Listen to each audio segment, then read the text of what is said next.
President Trump's decision to fire FBI Director James Comey stunned Washington and is sending shockwaves through the agency. President Trump sent a letter to Comey's office late yesterday dismissing him. He told the director, quote, "It is essential that we find new leadership." James Comey was in Los Angeles. He was actually speaking to FBI agents when he learned of his dismissal.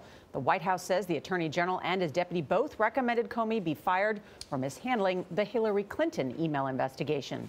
Now, critics question the timing on that and ask what it could mean now for the investigation into Russian election meddling.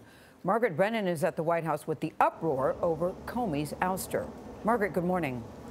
Good morning. Well, the president has the power to dismiss the FBI director for any reason. And yesterday he found one. Former Director Comey learned of his fate from television reports.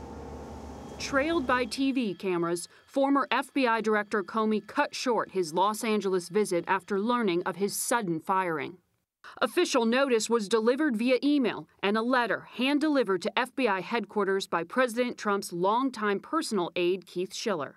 In it, the president said he accepted recommendations for Comey's dismissal by his attorney general and deputy attorney general, writing, quote, "You are hereby terminated and removed from office effective immediately." The president also referred to the ongoing FBI investigation into whether members of his campaign colluded with Russia. Quote, "While I greatly appreciate you informing me on 3 separate occasions that I am not under investigation, I nevertheless concur with the judgment of the Department of Justice that you are not able to effectively lead the Bureau."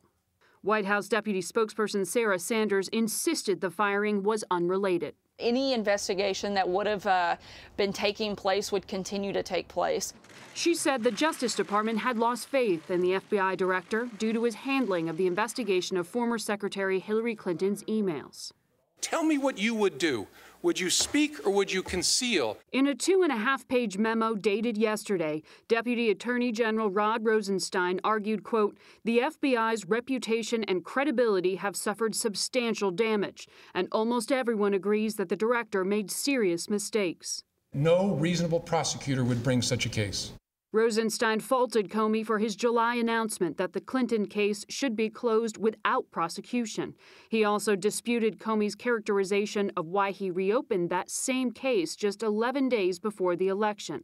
But during that time, then-Senator Jeff Sessions and then-candidate Trump praised Comey. FBI Director Comey did the right thing. When he found new evidence, he had no choice. And it took guts for Director Comey to make the move that he made. Shortly after his election, Mr. Trump told 60 Minutes that he had not determined whether Comey would serve the rest of his 6.5-year term. Are you going to ask for his resignation? I think that I would rather not comment on that yet. I haven't made up my mind. I respect him a lot. I respect the FBI a lot. 2 months later, the president warmly embraced him and announced that Comey would stay on.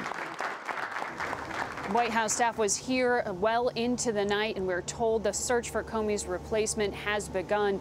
Charlie, the only event on the president's public schedule is a closed-door meeting with Russia's top diplomat, Sergei Lavrov. He is the highest-ranking Kremlin official to visit the White House since inauguration. Thanks, Margaret.